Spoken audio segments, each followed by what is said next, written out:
नमस्कार, मी आनंदसिंग पांडुरंग टोके, राष्ट्रीय राजपूत करणी सेना राष्ट्रीय उपाध्यक्ष। या ठिकाणी आमचे श्री राष्ट्रीय राजपूत करणी सेनेचे राष्ट्रीय युवा कार्यकारी अध्यक्ष सन्माननीय गिरीशभाऊ परदेशी गेल्या 8 दिवसापासून 7 दिवस झाले आज या ठिकाणी राजपूत समाजाच्या विविध मागण्यांसाठी उपोषणाला बसलेले आहेत आणि त्यांना पाठिंबा देण्यासाठी आज श्री राष्ट्रीय राजपूत करणी सेनेचे जळगाव जिल्हाध्यक्ष महेंद्र भाऊ, तसेच आमचे प्रदेश वरिष्ठ प्रभारी रामसिंहभाऊ राजपूत, प्रदेश प्रभारी बलवीर सिंग शेखावत, तसेच प्रदेश उपाध्यक्ष दामोदर भाऊ राजपूत, संदीप भाऊ राजपूत आणि शिवाजी ठोके, शांताराम आहिरे आणि बरीच मंडळी या ठिकाणी माझ्याबरोबर आलेले आणि तसे आमचे गणेश राजपूत नाशिकहून आले। तर सांगायचा मुद्दा असा की या ठिकाणी गेल्या 7 दिवसापासून भाऊ या ठिकाणी उपोषणाला बसलेले आहेत। 2 ऑक्टोबर रोजी जळगावला भाऊंनी उपोषण चालू केलं होतं। त्यावेळेस सगळ्या समाजाला एकत्रित करून भाऊंनी उपोषणाला सुरुवात केली होती आणि त्या ठिकाणी 6 दिवसानंतर सन्माननीय आमचे समाजाचे भूषण सन्माननीय आमदार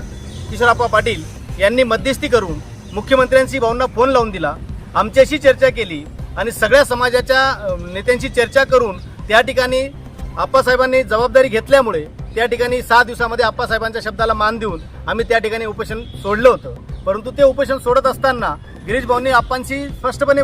बोलले होते की आप्पासाहेब, आम्ही तुमच्या शब्दावर या ठिकाणी मान देऊन, तुमच्या शब्दाला मान देऊन आणि तुमच्या शब्दाखातर आम्ही आज या ठिकाणी उपोषणची सांगता करत आहोत। परंतु जर आम्हाला या महिन्याभरात न्याय नाही मिळाला तर मग मात्र आम्ही पाचोऱ्याला आंदोलन करू, ही त्याच वेळेस गिरीश भाऊंनी त्यांना सांगून ठेवलेलं होतं आणि त्यानुसार गेल्या 3 महिन्यात 3 ते 4 महिने झाले असतील, 4 महिन्यापासून कुठल्या प्रकारची दखल या ठिकाणी त्या जळगावच्या आंदोलनाची, जळगावच्या उपोषणाची घेतली गेली नाही आणि म्हणून नाईलाज असतो भाऊंना या ठिकाणी पुन्हा पाचोऱ्याला या ठिकाणी उपोषणाला बसावं लागले। मी प्रथमतः समाजाला अपील करू इच्छितो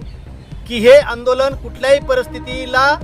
किशोरप्पांच्या विरोधात अजिबात नाही, कारण निर्णय घेणारे एकटे किशोरप्पा नाहीत, निर्णय हा महाराष्ट्र सरकारला घ्यायचा आहे आणि मध्यस्थी आप्पांनी केली होती। परंतु मुख्यमंत्र्यांनी किंवा उपमुख्यमंत्र्यांनी किंवा मंत्रिमंडळाने आप्पांच्या शब्दाला कुठल्याही प्रकारची किंमत दिलेली नाहीये। फक्त आप्पा जरी त्या पक्षाचे असतील तरी आप्पांच्या शब्दाला किंमत दिली नाही आणि म्हणून तसं जर पाहायला गेलं तर पाचोऱ्यातलं जे हे आंदोलन आहे, पाचोऱ्यातलं जे आमरण उपोषण आहे, हे एका अर्थाने आप्पासाहेबांना पाठिंबाच दर्शवतो हे या ठिकाणी मी नमूद करू इच्छितो। कारण हे आप्पासाहेबांच्या विरोधात अजिबात नाहीये, त्याच्यामुळे समाजाने कारण असताना आप्पासाहेबांची किंवा इतर समाजाची दिशाभूल करू नये ही कळकळीची या ठिकाणी आवाहन करतो। सगळ्यात सांगायचा मुद्दा असा की मी समाजाला अपील करतो, गिरीशभाऊ परदेशी त्यांच्या स्वतःच्या कुटुंबासाठी,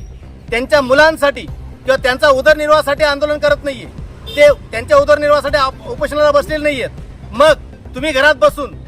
कमीत कमी त्यांना पाठिंबा देण्यासाठी तर इथपर्यंत याल की नाही? आजपर्यंत कुठल्याही राजपूत समाजाच्या कुठल्याही व्यक्तीने एवढं मोठं पाऊल, उपोषणाचं पाऊल आजपर्यंत उचललेलं नाही। उचलले असेल तर 1-2 दिवसानंतर ते पाऊल तुम्ही थांबवलेलं आहे आणि म्हणून मी समाजाला अपील करेन की समाजाच्या प्रत्येक व्यक्तीने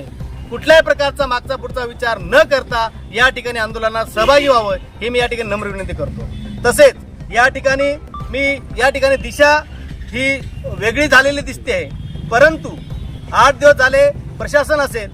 सरकार असेल, कुठली यंत्रणा असेल, कुठल्या यंत्रणेने या ठिकाणी भाऊंच्या आंदोलनाची दखल घेतलेली दिसत नाहीये आणि म्हणून या ठिकाणी मी श्री राष्ट्रीय राजपूत करणी सेनेच्या माध्यमातून सर्व समाजाला आणि माझ्या सर्व करणी सैनिकांना नम्र आव्हान करेन की येणाऱ्या 8 दिवसामध्ये जर आम्हाला या ठिकाणी कुठल्या प्रकारचा न्याय मिळाला नाही तर मग मात्र आम्ही 100% करणी सेना स्टाईल आंदोलन करू आणि करणी सेना स्टाईल आंदोलन या पूर्ण भारताने बघितलेलं आहे, संपूर्ण महाराष्ट्राने बघितलंय आणि ह्या ठिकाणी मी सांगू इच्छितो, जर करणी सेना स्टाईल आंदोलन चालू झालं तर मग मात्र महाराष्ट्र सरकारला आमचं करणी सेनेचं आंदोलन झेपावलं जाणार नाही। तरी पुन्हा सरकारला मी कळकळीचं आव्हान करेल, विनंती करेल की आपण आमच्या भाऊंच्या या उपोषणाची दखल घेऊन आमच्या मागण्या तरी काय हो, आम्ही काही वेगळं मागत नाहीये। आम्हाला जे अधिकारी सर्टिफिकेट देताना, व्हॅलिडिटी देताना आम्हाला जो त्रास देतात, आमच्याकडून जो आर्थिक मागणी करतात, ह्या पेपर पूर्ण असताना ह्याच गोष्टींसाठी आम्ही मागणी करतोय ना। आम्ही कुठलंही आरक्षण नवीन मागत नाहीये।